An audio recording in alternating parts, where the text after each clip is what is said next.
Hello and welcome to the Video Age. My name is Sean and I am your host on this podcast about things we are nostalgic for and things we are excited to be nostalgic for in the future. And today we have our third movie in our April Showers Bring Me Dreams for Hours series. We have Ladyhawke from 1985. This movie came out April 12th, 1985, so just over 40 years ago. Wow. This is one of my mother's favorite movies, and it is also a movie I love, and it is from a director I love, Richard Donner, who was a prolific director. He directed the first Superman movie with Christopher Reeve and the second Superman movie, and he also directed the Lethal Weapon movies and The Goonies, and Scrooged, and Tales from the Crypt, Maverick, Assassins, Timeline, 16 Blocks, and Conspiracy Theory. He worked with Mel Gibson a lot. The man could direct a damn movie.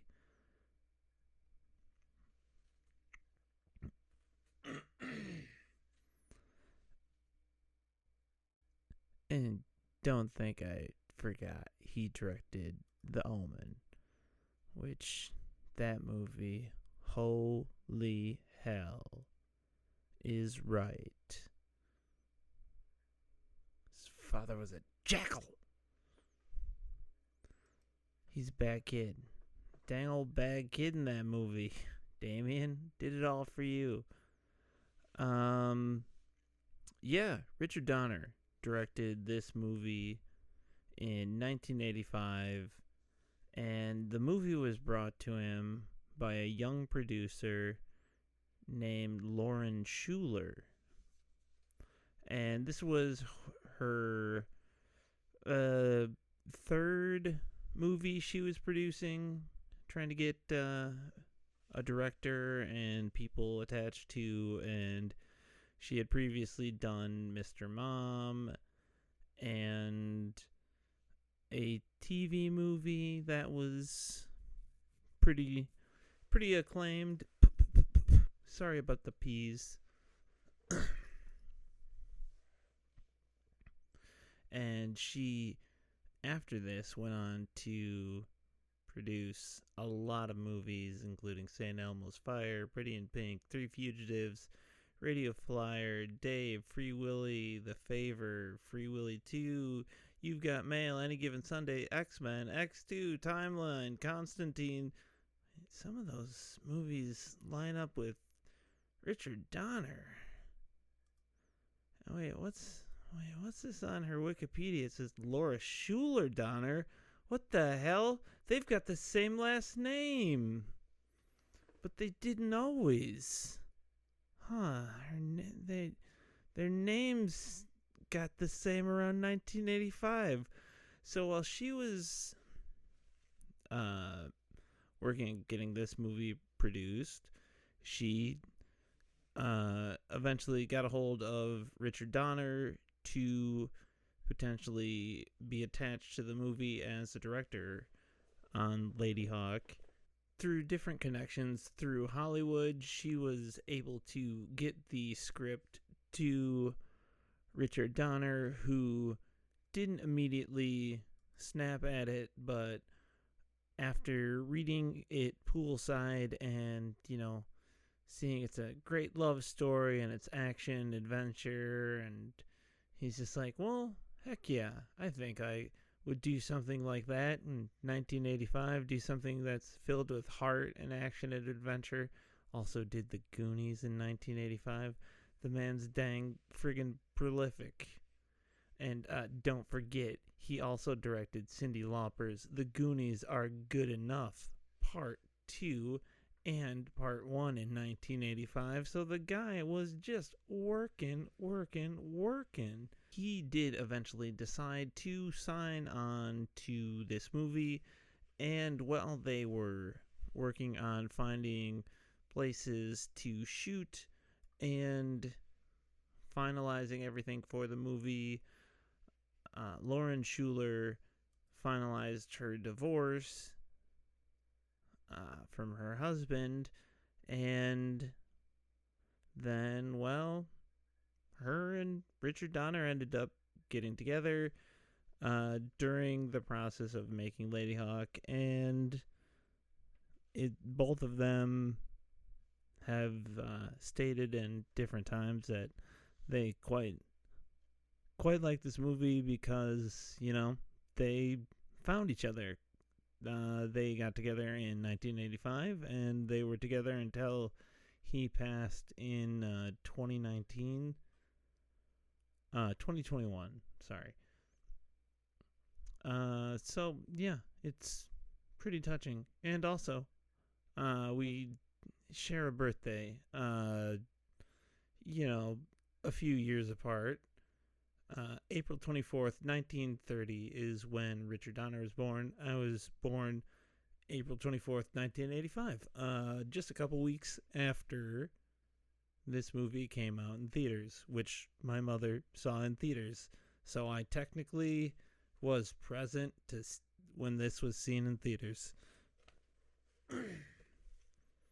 I mean, she probably should have got charged because, like, I would have gone to see this.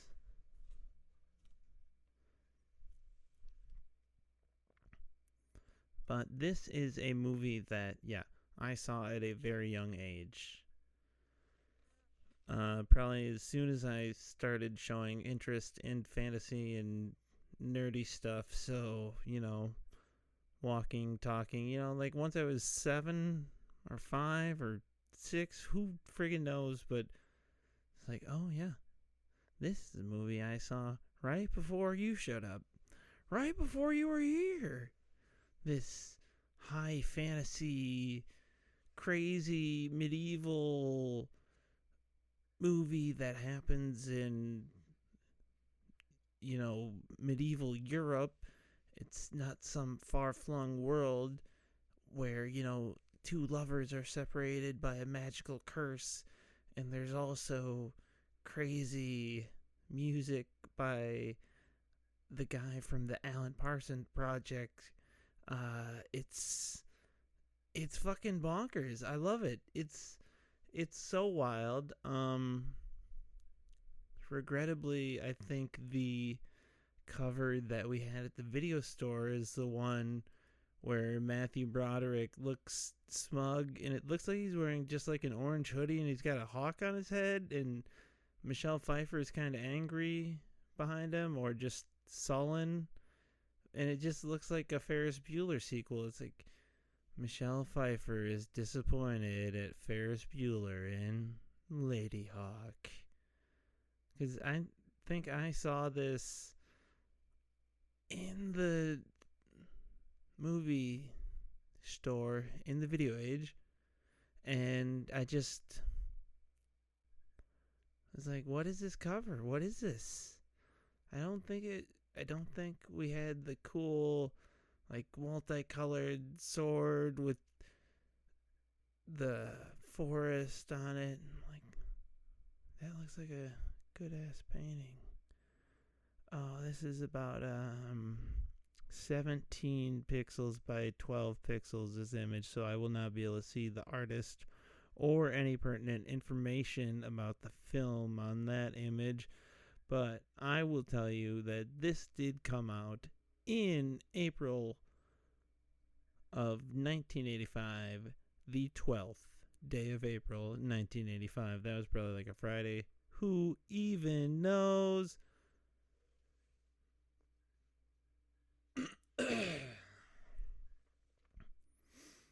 But the cast of this movie, we are going to talk about them. We have Matthew Broderick as Philippe Gaston. We have Rutger Hauer as Captain Etienne Navarre. And we have Michelle Pfeiffer as Isabeau. I forgot to get her full name. And then we also have Alfred Molina, who shows up as Cesar, a crazy hunter. And is there any other people who really stick out? Oh, not really. But there's a farmer in this movie who is in the movie Demons, which is a crazy, fun movie about. IMDb says a group of random people are invited to a screening of a mysterious movie only to find themselves trapped in a theater with ravenous demons. Yeah, like people get stuck in a theater and there's crazy demons and they get killed, and there's a dirt bike in the lobby. Like, and when people come in, it's like, oh, there's a dirt bike in the lobby. It's like a display for one of the movies. It's like, yeah, that's gonna come into play, and it comes into play in a big way, and it's fun and it's wild, and yeah, people are literally just stuck in a theater, a huge theater.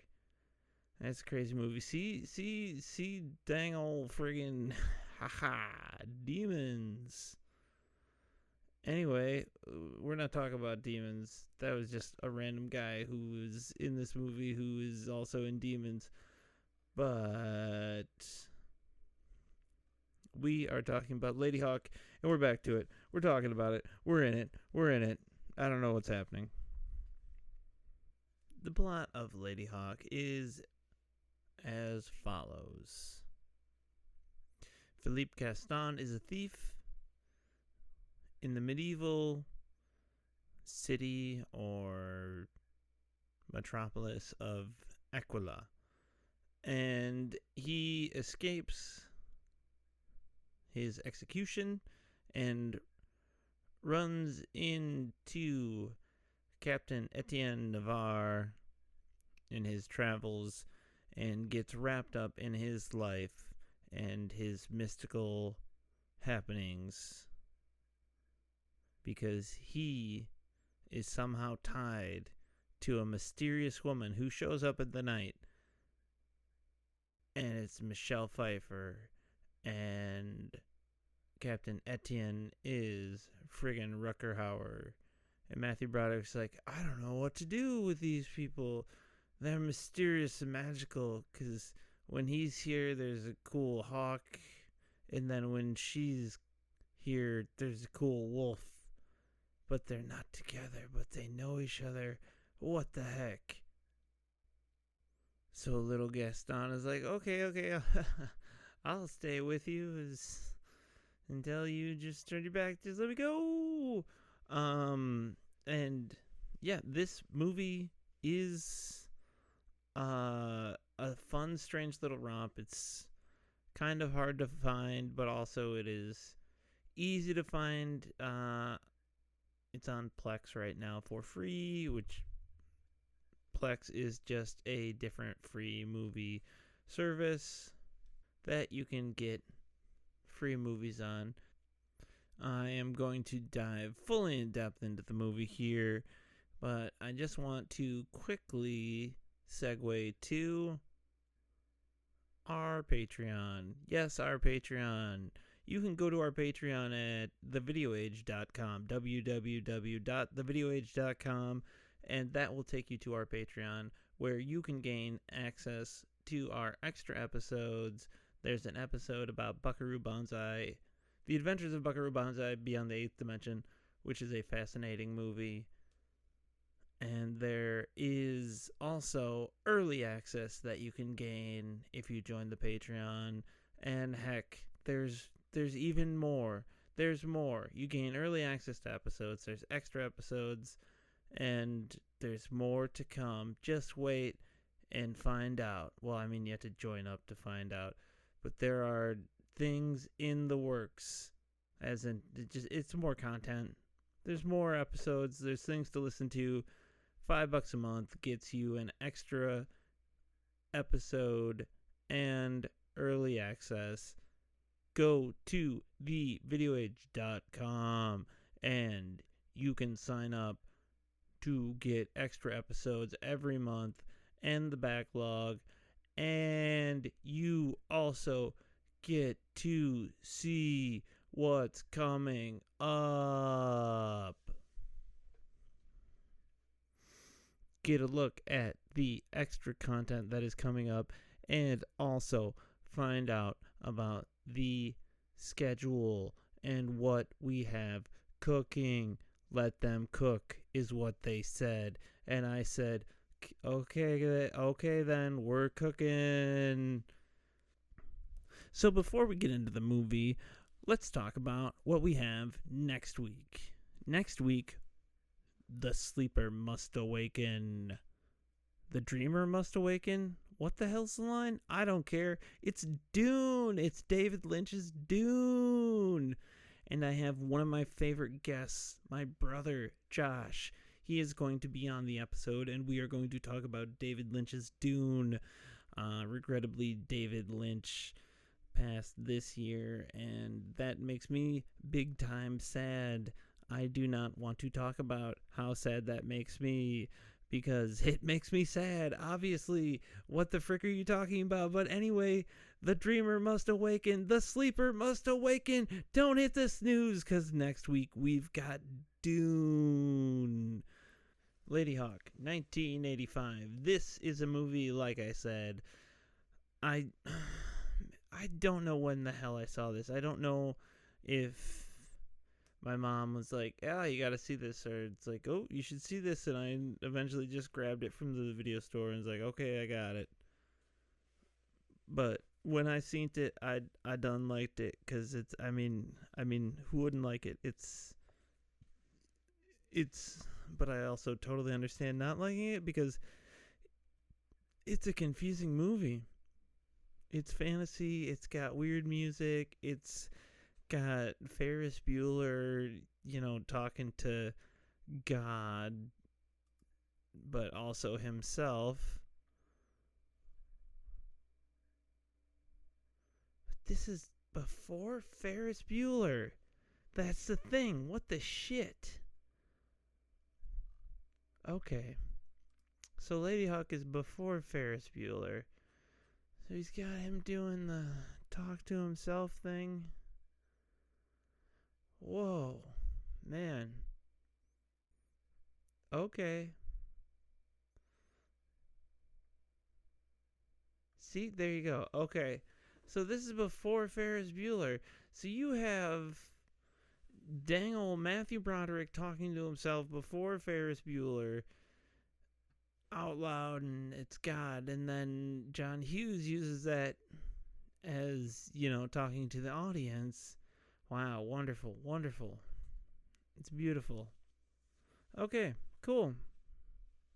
So we'll just, I lost my train of thought before that, because I was like, wow, Dick Donner just has him doing the Ferris Bueller thing, but John Hughes just has him doing the Ladyhawke thing. I get it.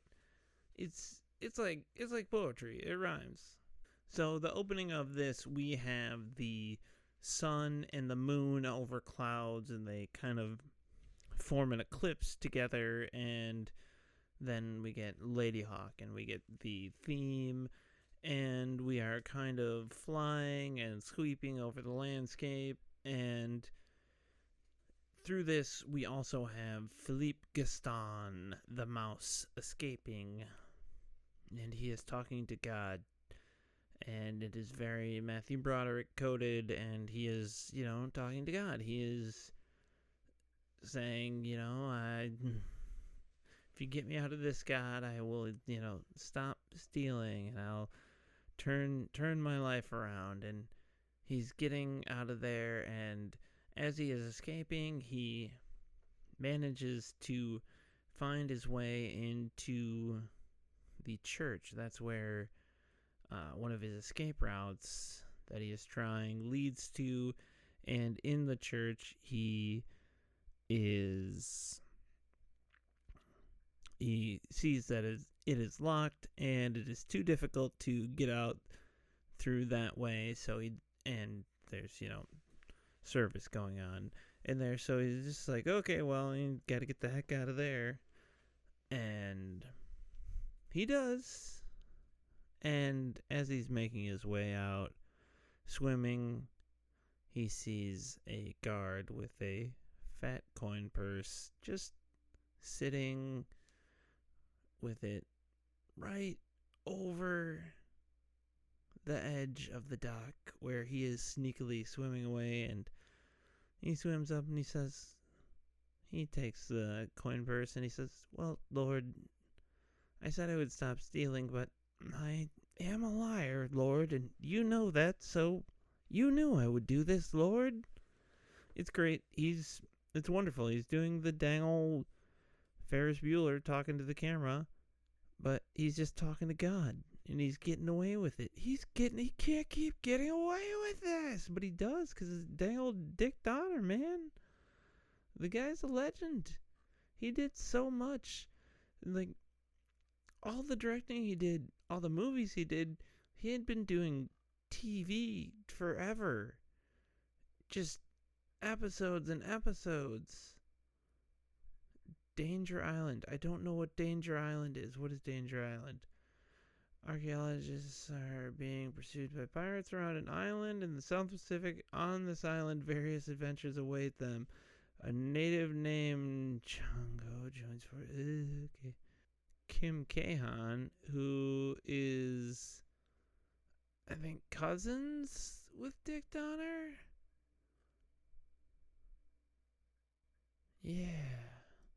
Yeah, he was mentioned earlier.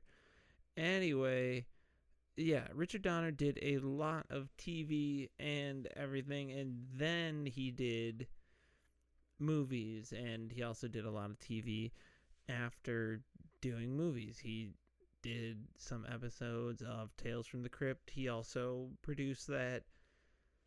Anyway, just friggin' sidetracked all the dang time. Now we have dang ol' Gaston wandering through the cold mountains. He's so cold, and he's talking to God, and he's talking. He's talking like a funny guy. He's talking, and he eventually makes his way to a little tavern, and he's just like, well, how about a little toast to somebody who has been in dang ol' Aquila, the prison of Aquila. And somebody's like, I'll toast to that. I seen those dungeons. It's like, oh, you seen the dungeons of Aquila? What? Were you a stonemason, a carpenter? Did you help build it?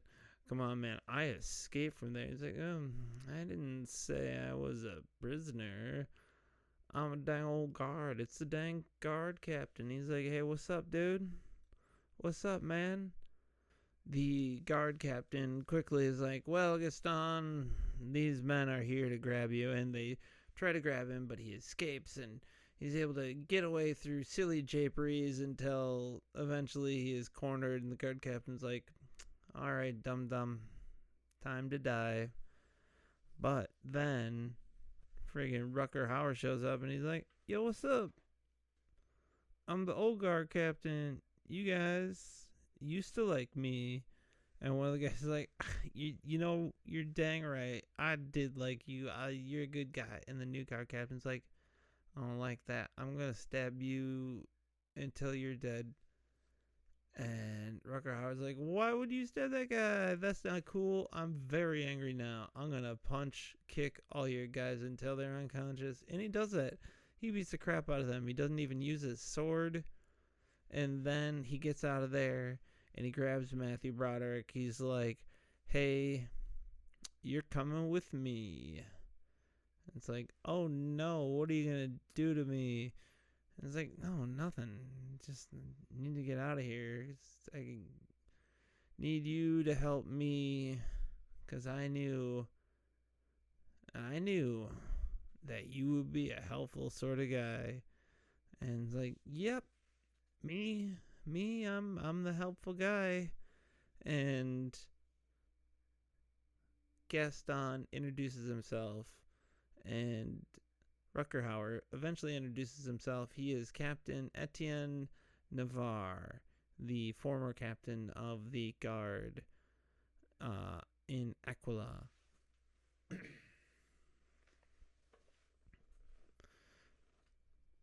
And he is dead set on killing his grace, the Bishop of Aquila, because he just doesn't like him.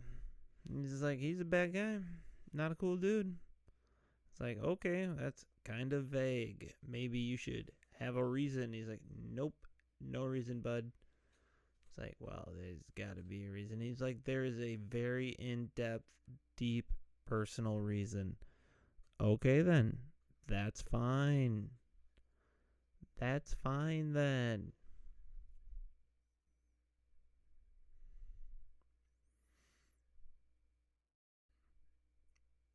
They stop at a very tiny little village.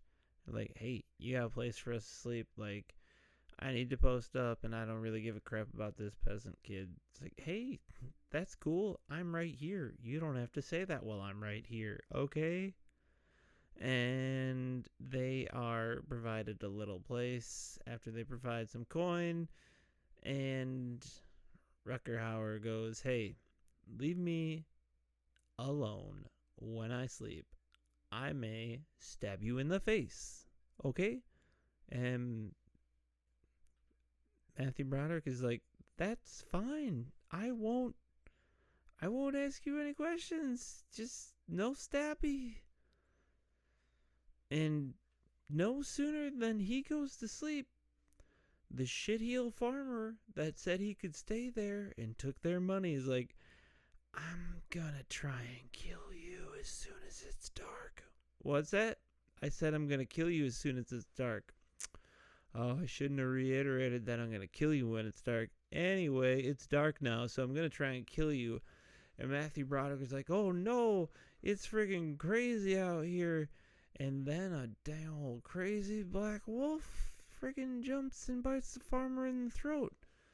It's crazy. And then there's a beautiful woman who's just there. It's Michelle Pfeiffer, and she's in a big black robe, and she's like, hey, I'm gonna go over here now.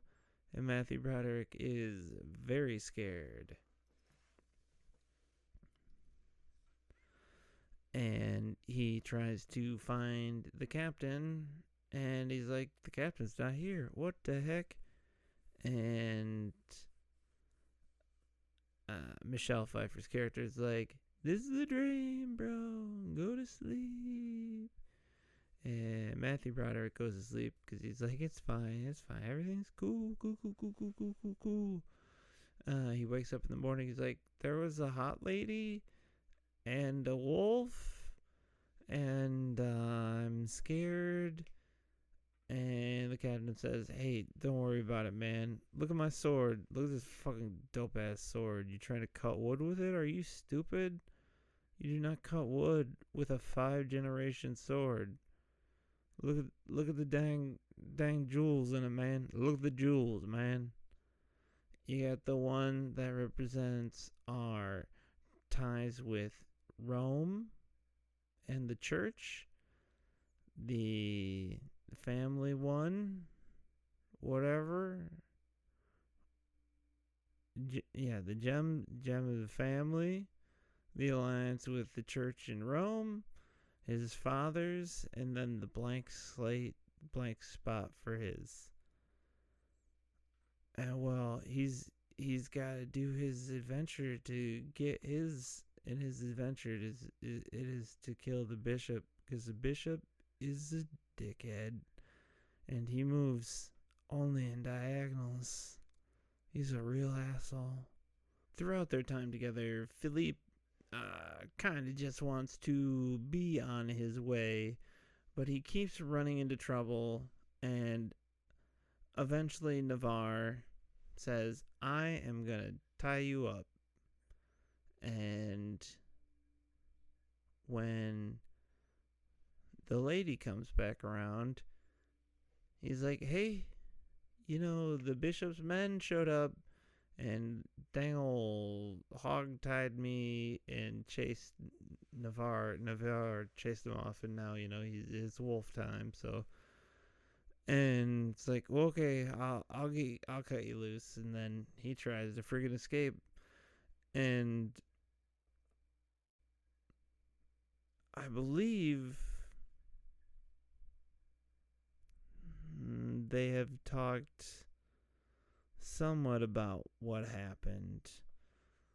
About the bishop, gotta kill the bishop, and you're gonna help me get into the friggin' castle Grey Skull so I can get my shit done, kill Skeletor. While Philippe escapes during the night, he eventually gets captured. Not eventually, very quickly gets captured because he just can't help it. He's not good at staying escaped. He's good at escaping, not staying escaped. So he immediately gets caught by the guard captain or not the guard captain, one of his underlings, and a handful of guards, and they take him hostage. And Navarre's like, well, gotta go save my nerd. And he goes to save him, and everything's going totally fine until the bird catches a friggin' arrow to it, and it's like, get the bird to a ruined castle. There should be a drunk monk named Imperius, and that guy should be able to help. He'll know what to do. And Philippe hightails it over there and gets over there, and there is a drunk monk, and he's like, oh, it's a bird? Cool. Captain Navarre said you would know. Oh, shit. Okay, get in here, kid. And he quickly kind of starts sobering up, this monk, Imperius, and he's like, okay, well, cool. This is everything normal and chill. Shit. I'm gonna just put this bird in the room, and I'm gonna lock this door. You stay out of here, you little whatever you are. You're some sort of thief or something. I don't know. Anyway, you stay out of this room. I gotta go gather my stuff. And then, as soon as he leaves that locked room, Philippe is just like, well, I have to unlock this door and see what's going on. So he unlocks the door and sees what's going on. And Michelle Pfeiffer is there instead of a bird. And she has an arrow in her chest instead of a bird. Have an arrow in her chest. What? But, what? What? Imperius quickly comes back, and he's like, I told you not to come in here, you dumb little... Alright, get out of here. And then, as soon as they get out of there, not a second later, it definitely doesn't happen in a different scene. As soon as they close the door, Imperius is like, hey, listen, okay, so her in there, that's freaking dangle Isabeau. And her and Navarre, they fell in love. But the dang bishop, he was like, I'm in love with her first. God said it's good, and I'm cool, and she loves me. And like Isabeau and Navarre, like, we don't know this guy, and he's being really weird. And he's like, you know what? I'm gonna curse you, Navarre. You're gonna be a dang wolf at night, and she's gonna be a lady, and then at day she's gonna be a hawk, and you're gonna be a guy. And that's just how it is, because I talked to Satan, because Satan's real. Anyway, that's what the bishop did, and he did that because I accidentally confessed to the bishop because I was their confessor and the bishop was my boss. And I was like, well, he's my boss. I should at least tell him about these people. And then he's like, I love that woman and I'm going to curse them because I talked to the devil. And whoops.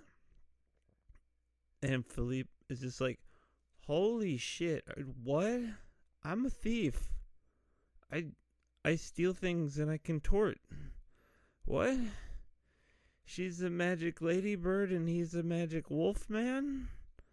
I steal things and talk to God. What are you talking about? And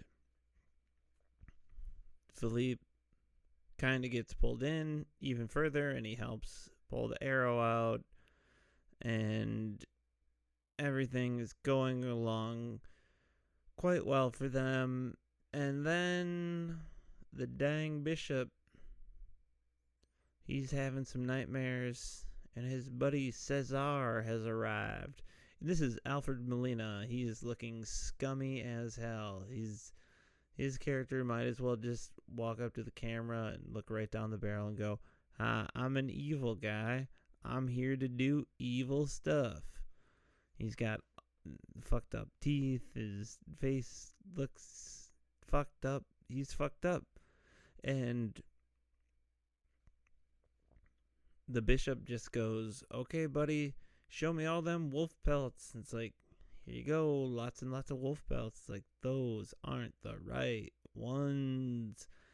Keep looking, buddy. And hey, if you find a lady with them, her name is Isabeau. Isabeau. That's her name. It's Isabeau.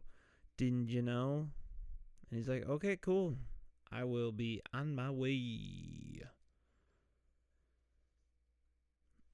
At the Rune Castle, men show up, and it is rapidly approaching morning, and the bishop's men climb into the ruined castle keep, and they are going through, and there are traps kind of set up throughout. There's a bridge that you have to walk on the left side, else you will fall. There's another rickety bridge. There's just bad bridges in this places. They don't have anybody from last week's episode like Jeff Bridges. If they had a solid Jeff Bridges, even a bow, they could really get some things done, but they didn't. They had shitty rickety bridges. And the bishop's men fall through them, and then eventually one of them knocks Imperius out. He's like, you dumb old monk, friggin' blocking stuff out. And they chase Philippe and Isabeau up into a tower, and they're like, I don't know what to do. And it's like, I don't know. Well, oh God, you're accidentally over the side of the friggin' tower, Isabeau, and she's hanging there. She's like, what will I do? The sun's coming up. What will I do? I'm gonna fall. She turns into a bird as she falls to her death, and she doesn't death. And then friggin' Philippe is like, I don't know what I'm gonna do, because I'm totally defenseless without a guy and nobody to help me. I'm gonna die. And then Rutger Hauer shows up and shoots an arrow with his cool crossbow, and it kills the dude. And he's like, hey, I saved you. And he's like, hey, I love you. Imperius quickly informs the group that, hey, in 3 days' time, there will be a day without a night and a night without a day. And I don't know any other way to say, hey, what you doing today? And also that if you and Isabeau show up in 3 days' time to face the bishop in the day without a night and night, yeah, we get the day without a night, night without a day thing. This is eclipse. This is eclipse. We get the eclipse. Everybody else says the eclipse. It's simple. It's simple eclipse. Eclipse is a symbol. You see how simple it is to say eclipse is a symbol. Eclipse is a simple. It's simple to say eclipse is a symbol. I can't stop now.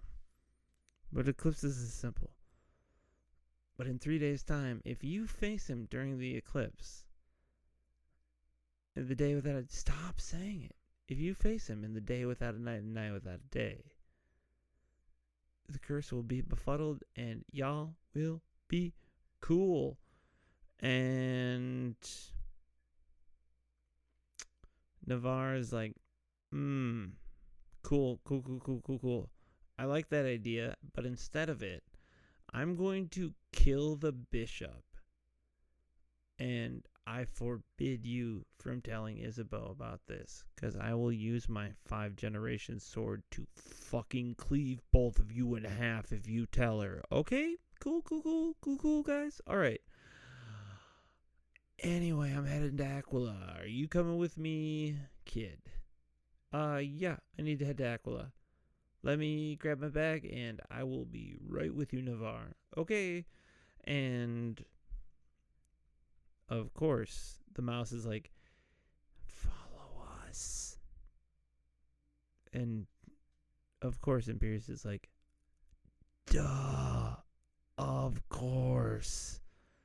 And he follows. And eventually, when Isabeau shows back up, it's like, so, can I tell you about our plan? She's like, what plan? To, save you guys and also let you guys see each other briefly before we save you guys. And she's like, what, you have a plan? It's like, yeah, there's going to be a day without a night without a day. Kind of, and she's like, oh, eclipse? And it's like, yes, eclipse is easy. She's like, yes, eclipse is easy. Why don't people understand this? Eclipse is easy. And it's like, eclipse is easy.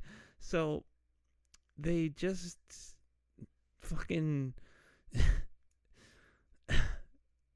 they talk about their plan, and they're gonna dig a pit, and they're gonna lay together and see each other in the morning, and it's gonna be super easy to make that happen with a wolf. So they're like, all right, we're gonna set it up so we make a little hole and the wolf will fall in. And then it's like, oh, the wolf is walking across the fucking ice. God damn it, why is the wolf walking across the ice? Because it's a wolf. Oh, yeah, I forgot. They just become the animals. They don't retain their intelligence. Damn it. And the wolf falls into the dang water, and they're like, well, we gotta save the wolf. And Matthew Broderick is just like, well, cool, I'll save the wolf. And the wolf scratches the ever-loving crap out of him, and he gets him, and they manage to have them lie together, the wolf and the lady, because the wolf is exhausted from the friggin' thing, from, almost dying, and they see each other in a beautiful little scene for just a second, and this just pisses Navarre off. He's like, what the hell? I told you guys not to do this, and I'm not going to cleave you in twain because I accidentally friggin' bumped you, and I found out you were all scratched from the friggin' when I was in a wolf form. And you done saved me, and then you let me be able to see my lady, but also I absolutely still forbid you from doing anything in Aquila. I'm just gonna kill the bishop and friggin' make our curse forever. And Imperius is like, that's fucking stupid, bro. And Matthew Broderick is like, yeah, I was just about to say that. And it is. And he's like, well, I'm going to take off. I'm a horse. He's got a cool horse. He's a very big horse. And Rutger Hauer was a trained rider. He could ride. So that's pretty cool. The plan is still in action for Philippe to break into the cathedral and open the door for Navarre to come in and take out the bishop. He's still agreeing to do that, but he wishes he could do something else. And Navarre tells Imperius that, hey, Like, if I do this full frontal assault and I don't make it and the bells to the service just ring as usual, that means I failed and you need to kill that bird as brutally, evilly as possible. Like, break its legs, its wings, just make it slow. And Imperius is like, you mean fast? And he's like, oh yeah, make it quick. Yeah, quick and painless. That's what I want, not slow and painful. Woof. Dyslexia, am I right? Anyway, I'm gonna go kill the bishop now. And Imperius is like, hey, you know that you could just wait for the sun, and you guys could go in there together and be like, hey, we don't like this curse thing in front of everybody. And he'd be like, yeah, me neither. Obviously, curses are not cool. And the curse would be gone. And Navarre's is like, nope, ain't doing that. We are set to kill the bishop. Regrettably, the 5-generation sword was lost the previous night when Navarre was saved by Philippe, is what he was told. So, when Philippe makes his way into the cathedral, through the underground, climbs in, after he swims in, climbs up, and stabs a parishioner in the foot, who's like, God, friggin' rats, what the hell? And he gets in, and he's like, alright, the locks are not simple, because he manages to get in there right as they are closing it up and sees that it is about 3 different locking mechanisms and a bar. And he's like, cool. And he manages to get all of them open before a guard gets to him, right before a guard gets to him. And Navarre bashes the door open with his beautiful horse. And he's like, what's up, mofos? And he takes some guards out. And he's like, I am here to get this motherfucker. And then the new guard captain is like, nah, dude, we gonna fight. And they fight. And he manages to make him fall on his own sword, killing him. And then he's like, alright, I'm gonna get you. But before this, before the old guard captain even dies, Philippe has run out to a random wagon. He grabs something from underneath it, and it's a 5-generation sword. He had hidden it. I must have closed my eyes for 1 to 5 minutes. Who even knows? I can't remember. I think I fell asleep at some point. Maybe I didn't. But he has hidden this sword away. I forgot where he did it, but he hid it. And he brings it in, and Navarre doesn't even use it to finish off the new guard captain. Like I said, he manages to get the guard captain to fall on his old sword, or his sword, by doing a cool move where he rolls closer to him when he goes to stab down at him, and then he rolls back onto the blade, knocking it down, and using that blade that he just knocked out of his opponent's hand into the opponent, killing the opponent. And he's like, yeah, look at me now. And the bishop's like, cool. I'm totally fine with everything that happened here. I don't have a secret hidden spear in my pike. And Rutger Hauer's like, no problem. I'm just going to throw this big-ass sword at you. Twang. And he takes out the bishop. Oh, yeah, I forgot to mention that Isabeau shows up. And she's like, hey, actually, I'm here too, because you were just saying that. Well, I know my buddy Imperius definitely broke her neck because the bells had rung. I forgot to mention that. Sean forgot a lot of stuff. It's okay. It's a movie. You can just watch the movie instead of listening to everything I say. But the bishop is dead. The curse has been lifted. Imperius is there. And Imperius and Philippe begin to leave, kind of trying to do the Irish goodbye. And Navarro's like, nah, motherfuckers. I see you trying to sneak out. Come here. Come here. You guys, you're the guys. These are the guys. The guys. These are the guys. Hey, Isabel, these are the guys. These are my guys. These are guys. These are my guys. These guys. And he's like, all right, well, I like you guys. They're like, well, we like you too. Have a good one. All right, cool. See you later. And Imperious, like, I fully expect to see you in heaven, little thief.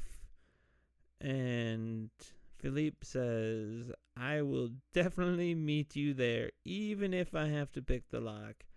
And then it, kind of just ends on that. We have Navarre and Isabeau together, and they are surrounded by the people in the cathedral, and they're kind of, celebrating them. And then, it just rolls credits.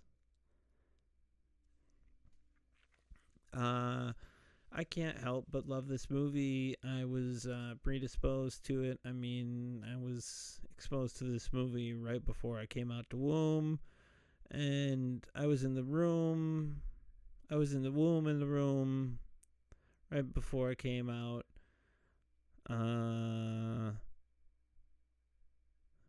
And yeah, this movie, like I said, it's a wonderful little movie. I don't think it gets talked about a ton, but it is very niche and strange, and it arrived in a time in movies where these kind of high fantasy 80s crazy movies were popping off, but there was, better ones that happened and more notable ones that happened before and after this, and this one just kind of fell through the cracks because, I mean, Richard Donner did The Goonies the same year as this. So if you go, oh, Richard Donner did what in 1985? Oh, he did The Goonies. Yeah, he also did Ladyhawke. But it's like, yeah, The Goonies. Okay, yeah, The Goonies. It's friggin' huge. But I no doubt have seen Ladyhawke more than I've seen Goonies. I've seen Goonies, probably 4 or 5 times. I like that movie. I'm not throwing shade at the Goonies at all. But yeah, this is a great movie. I love it. I'm just gonna keep saying it's great, and I love it.